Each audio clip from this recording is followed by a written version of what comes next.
Assalamualaikum warahmatullahi wabarakatuh. Bismillahirrahmanirrahim.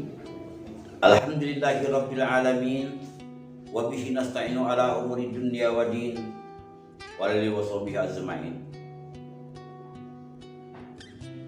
Wa qala Allah Ta'ala bi kitabihil karim wa ba'azaqul qailin. A'udzu billahi minasy syaithanir rajim.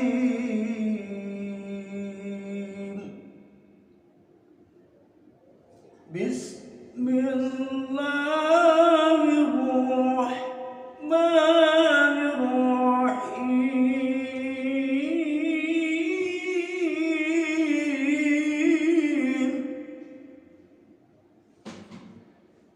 Laqad kana lakum fi rasulillahi uswatun hasanah. Laqad kana lakum fi rasulillahi uswatun hasanatun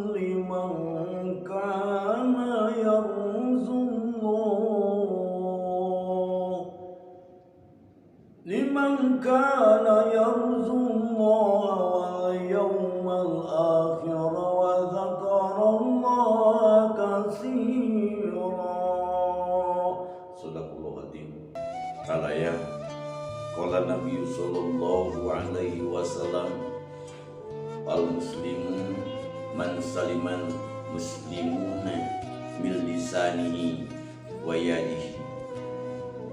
Artinya, seorang muslim ialah orang yang menyelamatkan manusia dari lisan dan tangannya. Hadis riwayat Tirmidzi. Bagaimana kabarnya? Kaifahal? Mudah-mudahan kalian semua sehat selalu dan semuanya termasuk orang-orang yang pandai mensyukuri nikmat Allah dan termasuk orang-orang yang takwa kepada Allah Subhanahu wa taala. Salawat dan salam semoga tercurah limpah pada baginda Nabi akhir zaman Habibana wa nabiyana Muhammad sallallahu alaihi wasallam. Nabi Saleh yang Bapak cintai dan Bapak banggakan, selamat jumpa kembali dari program kita Terjemah Berkah.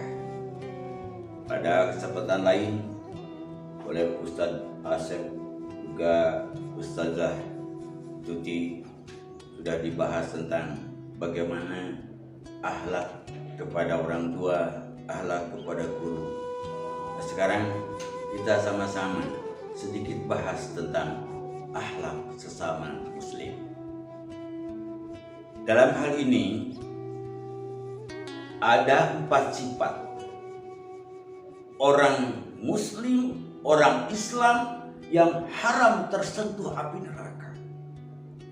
Hadis riwayat Tirmidzi dan Ibnu Hibban itu yang artinya, maukah kalian kutunjukkan orang yang haram baginya tersentuh api neraka? Para sahabat berkata, mau ya Rasulullah. Beliau menjawab, yang haram tersentuh api neraka adalah orang yang pertama orang yang hayin, kedua orang yang layin, ketiga orang yang qaribin, dan keempat adalah orang yang sahih.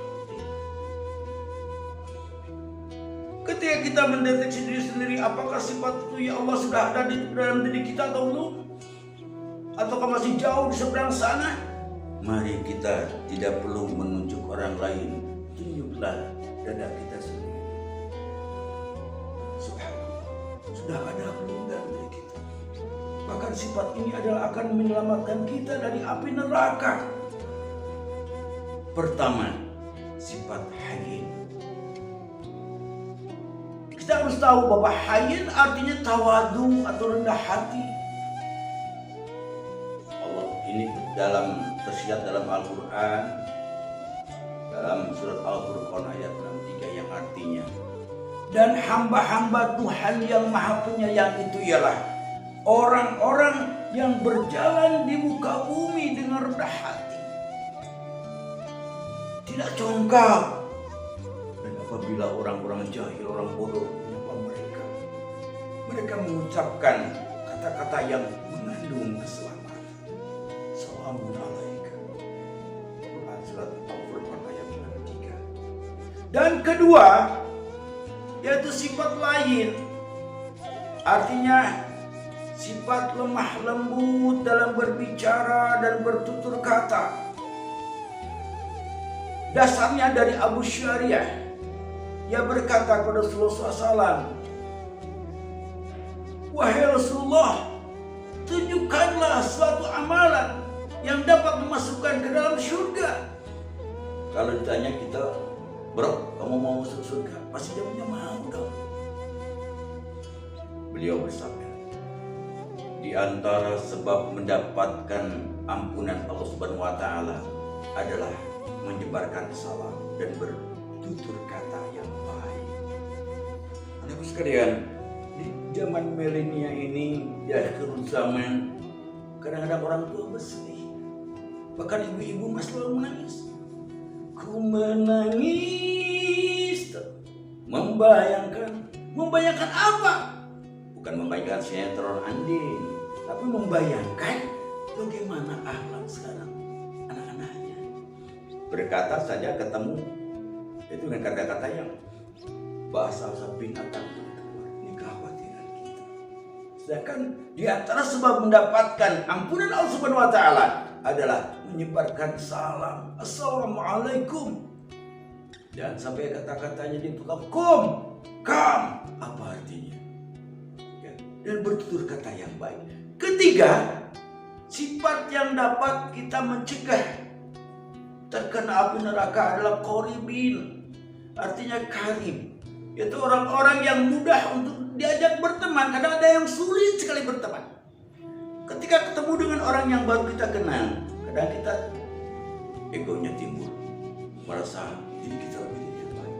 Sedangkan orang yang baru kenal dengan Rasulullah, orang yang baru kenal dengan Rasulullah SAW, dan pada saat itu pula ia menjadi akrab pada sifat Rasulullah seperti sahabat karib. Sudahkah demikian? Kadang-kadang kita melihat orang, namun sekalian, terutama dari dandanannya, dari casingnya, bukan dari hatinya. Kadang-kadang orang yang membeda-bedakan. Wah, ini orang kaya, terima dengan ini yang miskin, terima dengan begini, kasih makanan juga beda. Ya ini jangan menjadi manusia yang suka membeda-bedakan di antara teman kita. Sampai membuli sehingga banyak anak-anak di pesantren, bahkan di pesantren tidak dijamin, banyak orang-orang anak-anak yang dia tidak betah karena teman-temannya suka membulinya, mengata-ngatainya dan sebagainya. Yang keempat adalah yaitu sifat sahlim, artinya mudah, yaitu orang-orang yang tidak mempersulit suatu urusan orang lain. Banyak orang-orang yang kadang-kadang masalah kecil jadi besar, jarang masalah besar jadi kecil, sehingga sini kita diperingatkan oleh Subhanahu wa taala. Yang pertama, barang siapa yang melepaskan satu kesusahan seorang mukmin, orang yang beriman, satu kesusahan orang beriman, pasti Allah Subhanahu wa taala akan melepaskan satu kesusahan pada hari kiamat.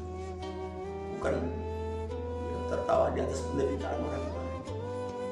Sekarang zaman ya, kiamat semakin dekat. Kadang-kadang banyak lagu yang terbahak, dunia sudah terbahak.